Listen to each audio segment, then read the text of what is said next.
You ask Tiger to solve. This deals with linear equations with one unknown. The final result is u equals 66/13. Let's solve it step by step. Simplify the expression.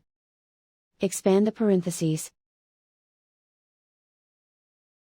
Multiply the coefficients. Simplify the arithmetic. Group all constants on the right side of the equation. Add 117 to both sides. Simplify the arithmetic.